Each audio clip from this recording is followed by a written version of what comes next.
This War of Mine from Awakened Realms, which is based on the video game, which we've also both played. And it's one I got from Kickstarter, got a ton of hype behind it. It's basically, it takes place during a war, a fictional war, so not based on any real thing in particular. It's a cooperative experience where you're trying to survive in a house, get resources, food, medicine, people, build new things for your home. Keep everyone's motivation, hunger, make sure no one loses themselves. Right, they're not ill or wounded. And it's a little hard to explain exactly the gameplay, because one of the very unique things about the game is there is not really a rule book. There is a journal, which for your first time playing walks you through the setup, and then there's a book of scripts, which is sort of your Tales of Arabian Nights, Seafall. Yeah. book. Pretty much, if I had to describe it, it's a worker. The beginning is a worker placement in which you have, depending on how happy, hungry, whatever the case may be, they have a certain number. Each survivor has a certain number of actions. It's not. The way it worked is we played with just two of us, and it wasn't really. The book's pretty much just going back and forth. The way it worked, we just sort of collaborated. It's not like you are Survivor A and I'm Survivor B. We have 3 starting survivors.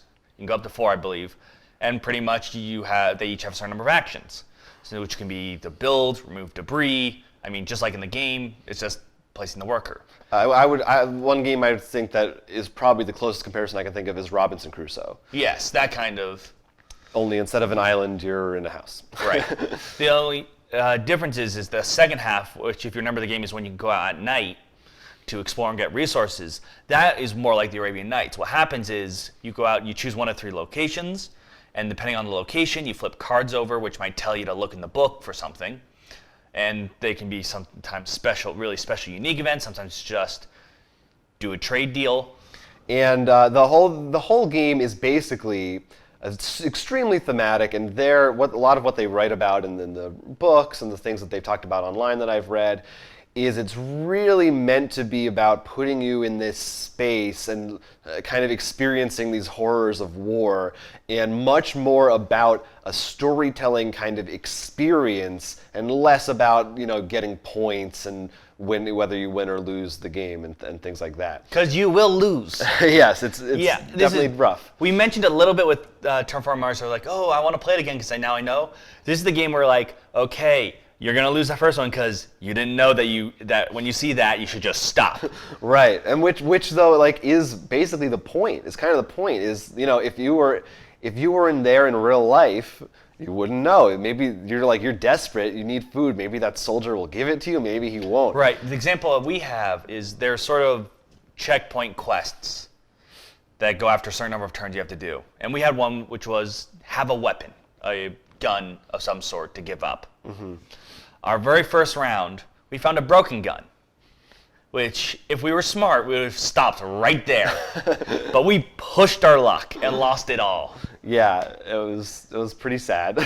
And we weren't able to get a gun for the rest of it. It's a lot of those hard choices of, if we get the right thing, we'll be good, but if not, we lose everything. And should we feed this guy or cure this guy's wounds? We can't do both.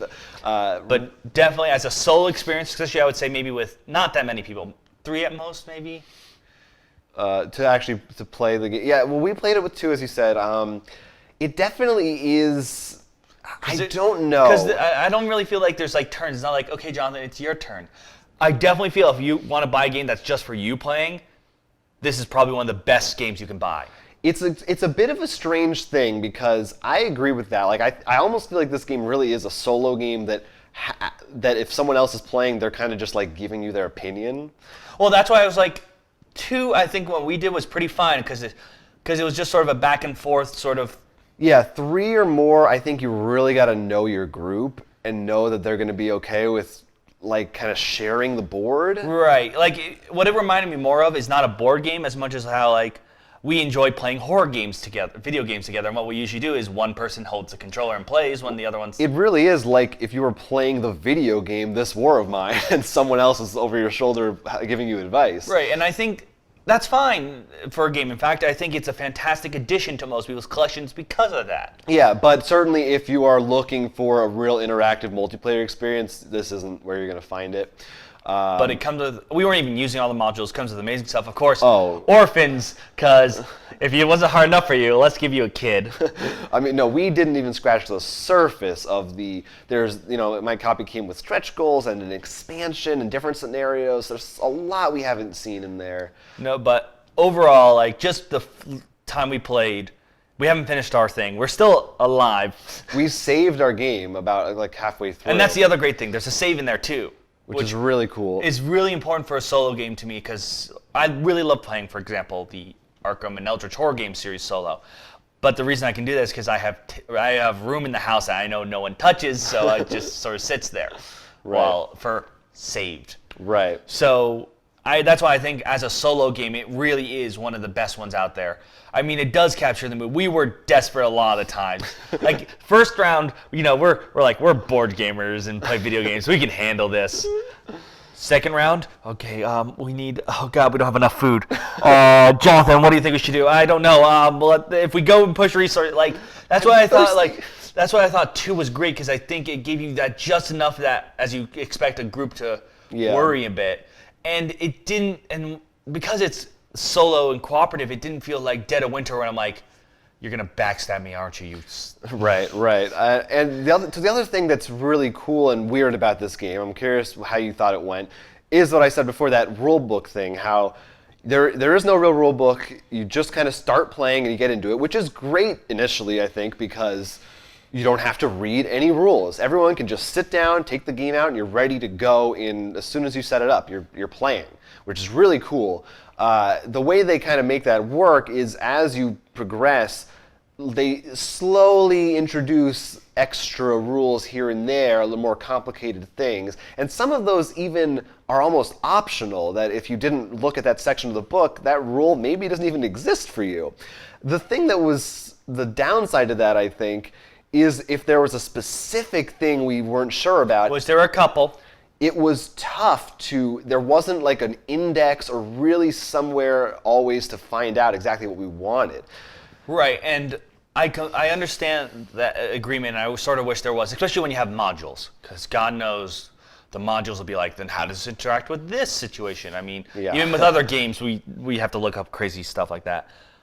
But because this game is more about the feeling and the experience, I was fine with it almost. Like, as long as you're getting that dread of, oh God, we need a gun and we need it fast. Yeah, well, I hope that other companies try this sort of thing, because I would like to live in this perfect world where there are no more rule books and you can just open every game and start playing it. But there's definitely some kinks they got to work out, I think, of that system. Well, I do think I've seen some companies do, which I think is just make their own actual tutorial video. Which is that way you can be like, all right, everyone, 10 minutes, click. Or even if there was just also in addition, which maybe they have online or they will, a traditional rule book, just like a reference guide, like the Fantasy Flight games often have. That would be nice. What I would like to see more is games like this that are really just such obvious, you could play with 2, but are just made to go solo so well. I don't think there's that many, comparatively speaking. No, there definitely aren't, and I think it could be. I love it, but I think it's a tough sell, because especially for this game, which is a pricey game, right. A lot of people would balk at paying that much for a solo game, but it's great to see the quality. I'm not saying that it needs to be as much as the multiplayer, but I mean, more would be nice. There are times when I just want to play a game by myself, like I'm just unwinding, and that's why I play video games almost. But I just want to harp on I don't know, the components of this game and the artwork, everything that went into it is so gorgeous. You really feel how hard they worked on the game. I think I think it's awesome, and hats off to them. Another thing we didn't use, because I don't think it was actually ready yet when we played, is there is an app which has the book on there as well as some other stuff. So that's always, and I think even some I think it has a mode where when you're exploring, it will actually have a microphone on, and you actually can't make too much noise. You'll be penalized. Yeah, so that's fun. Oh God, I just imagine us being like, all right, we need then Somebody sneezes. that even becomes worse when you're playing with more people if you don't your group, because two of us would actually get into it and be like, all right. And then meanwhile Matt, hey guys, what you doing? Yeah, that could be a disaster. So this War of Mine, definitely recommend. Super. Right, especially if you wanted something that's more of a solo experience. Solo game and very thematic. I don't think there's anything else we can recommend over it, really, solo-wise. It really does. As far as, again, I think Robinson Crusoe is the closest thing I can think of that offers a solo and is that in-depth feeling. But certainly that game was more so designed for co-op, whereas this really feels like a solo game. If you enjoyed this video, it was just a snippet of our full-length podcast, which you can find on our YouTube channel every week. So please go ahead, like, and subscribe for more board game-related content coming at you in the future. And don't forget to check out rollforcrit.com, where we actually sell a lot of the games we talked about, as well as post news and all our other videos. Until then, I'm Will Keeler. I'm Jonathan Estes, and this is Roll for Crit.